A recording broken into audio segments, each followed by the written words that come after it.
the awful shadow of some unseen power floats, though unseen among us, visiting this various world with as inconstant wing as summer winds that creep from flower to flower like moonbeams, that behind some piney mountain shower it visits with inconstant glance each human heart and countenance, like hues and harmonies of evening, like clouds in starlight widely spread, like memories of music fled, like aught that for its grace may be dear and yet dearer for its mystery.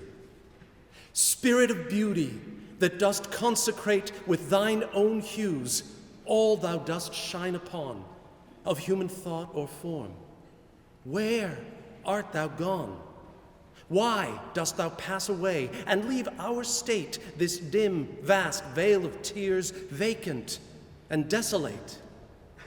Ask why the sunlight not forever weaves rainbows o'er yon mountain river, why aught should fail and fade that once is shown, why fear and dream and death and birth cast on the daylight of this earth such gloom, why man has such a scope for love and hate, despondency and hope.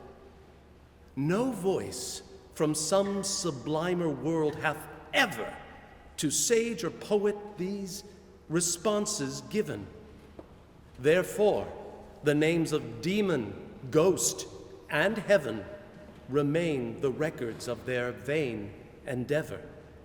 Frail spells, whose uttered charm might not avail to sever from all we hear and all we see doubt, chance, and mutability.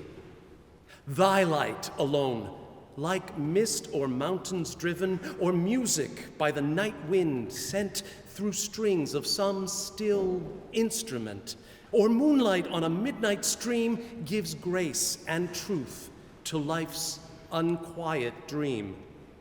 Love, hope, and self-esteem, like clouds, depart and come for some uncertain moments lent. Man were immortal and omnipotent. Didst thou, unknown and awful as thou art, keep with thy glorious train firm state within his heart?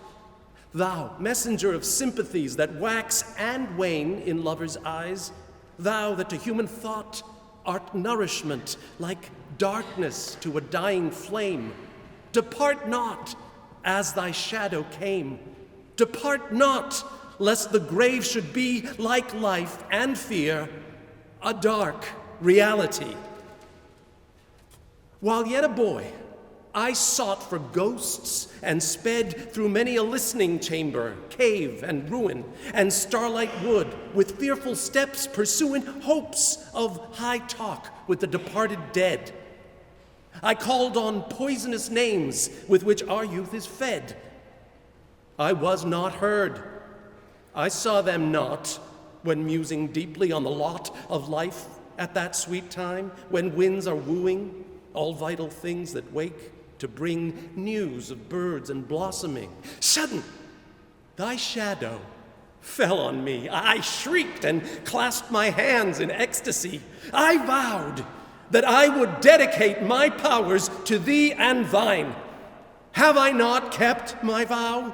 With beating heart and streaming eyes, even now, I call on the phantoms of 1,000 hours. Each from his voiceless grave, they have envisioned bowers of studious zeal, of love's delight, outwatched with me the envious night.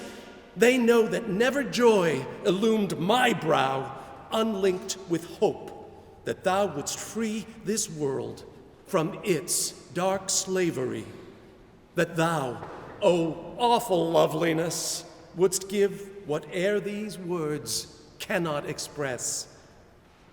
The day becomes more solemn and serene when noon is past.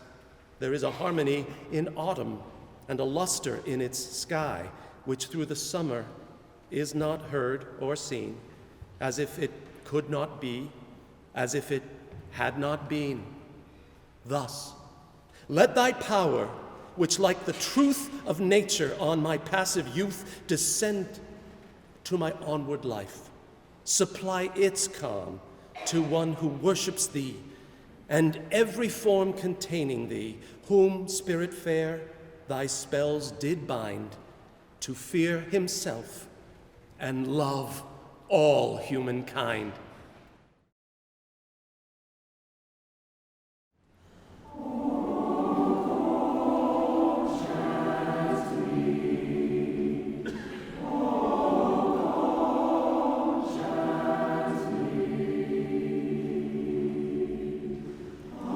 Underneath the stars I'll meet you. Underneath the stars I'll greet you. And there beneath the stars I'll leave you before you go of your own free will. Go gently.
Underneath the stars you met me.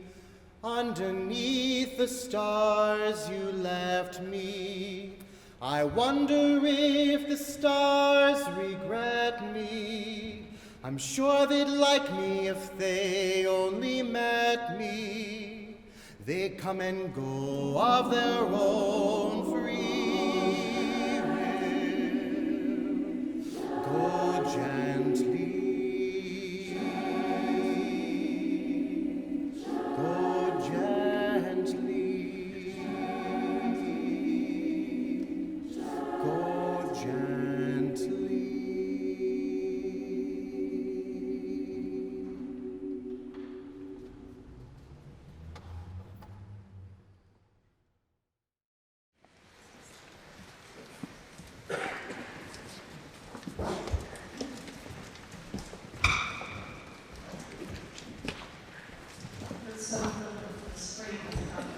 For summer.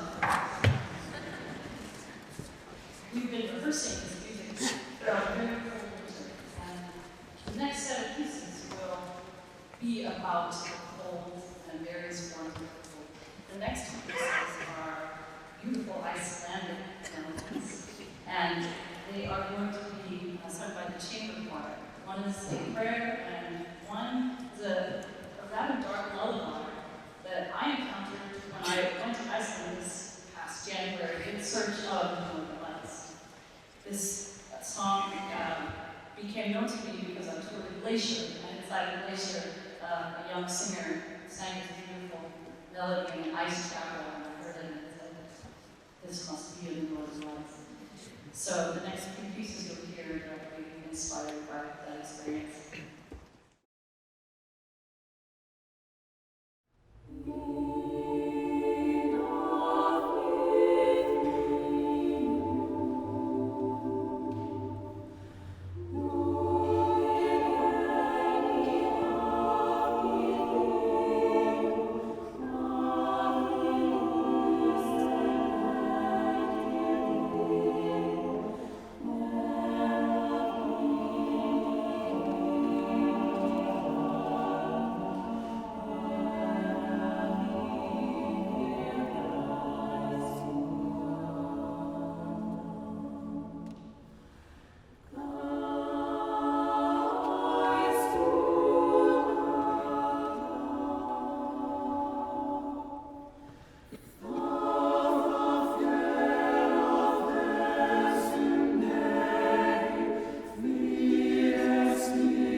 Chapter 8, in which Christopher Robin leads an expedition to the North Pole. Here we are at chapter 8, and we find that Pooh is going to see his friend Christopher Robin and has to find out whether he is interested in bears today. Pooh has made up a brand new song which starts with the phrase, "Sing ho for the life of a bear," which is such a good way to start a song that he uses it in the first and second lines.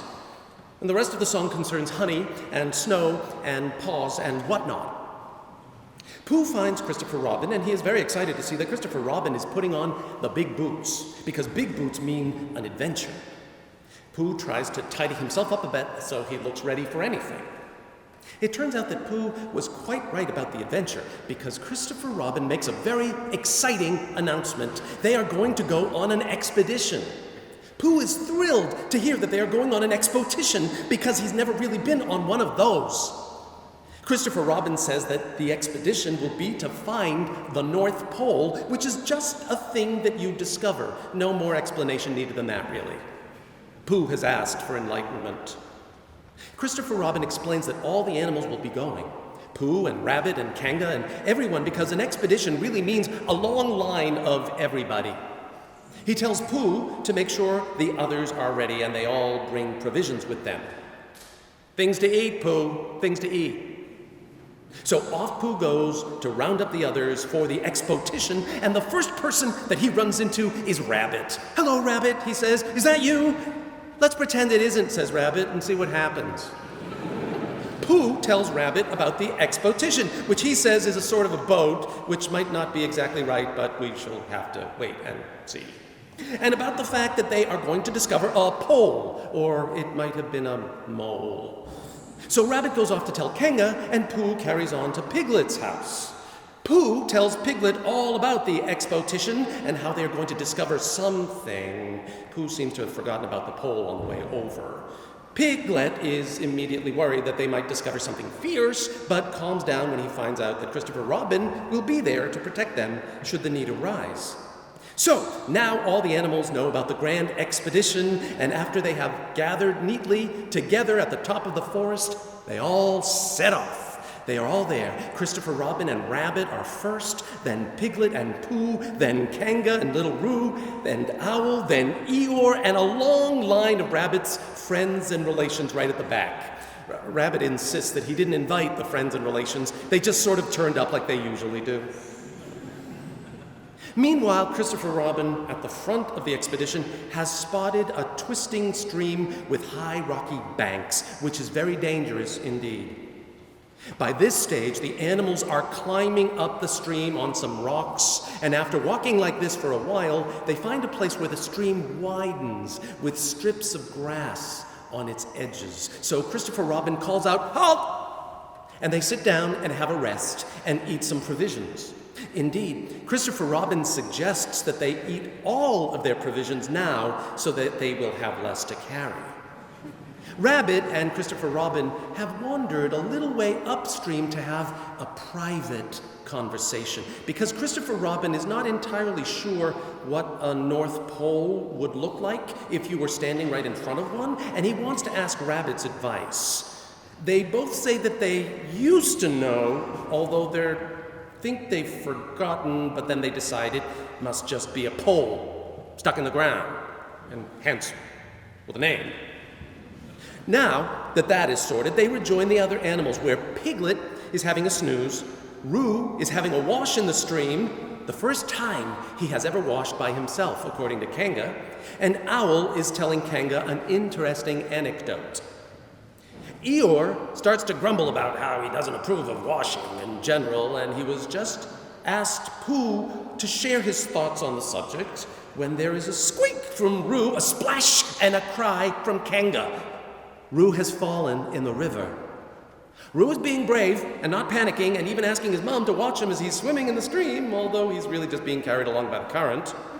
And Pooh saves the day, for he has already found a long pole, and he is already standing downstream with it, and when Kanga comes to help him and hold it so they set it out over the stream, Roo manages to grab hold of it and climb out. Well done, Pooh! The animals stick the North Pole into the ground, And Christopher Robin writes out a notice to remind others that it is the North Pole and that it was discovered by Pooh. And then they all go home. Pooh feeling very proud of what he has achieved on this momentous day.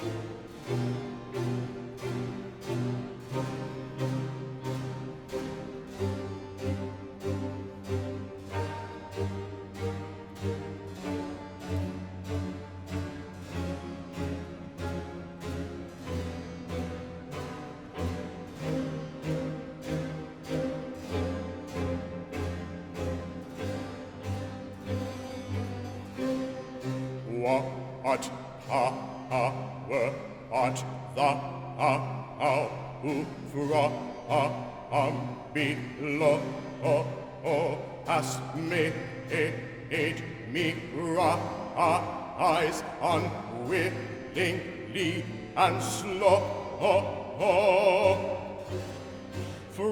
from beds of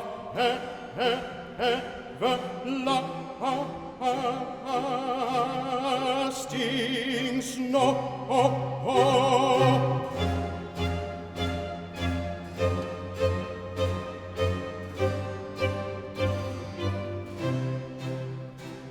Seest thou not how stiff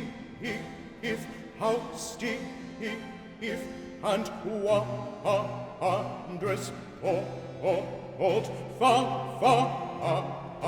unfit to bear the bitter cold.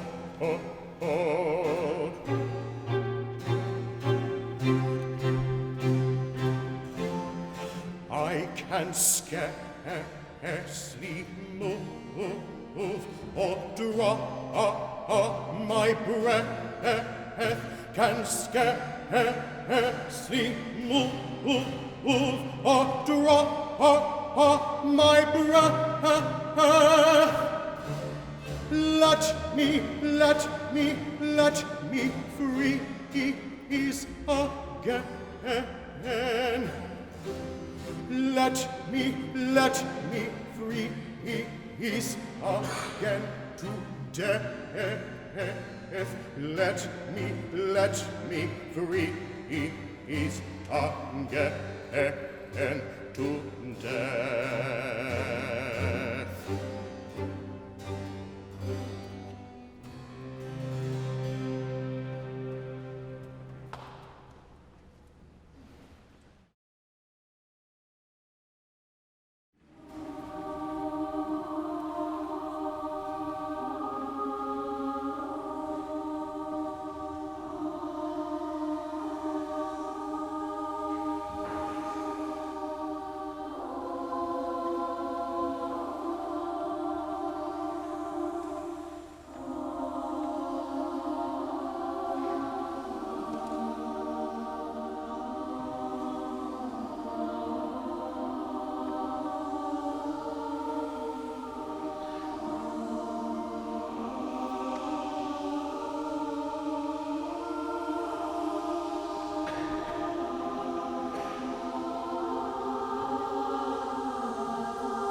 Weather forecast.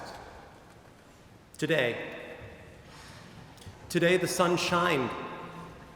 Horizon to horizon, it warmed marrow and moat, tickling those things below that wait patiently for a turning.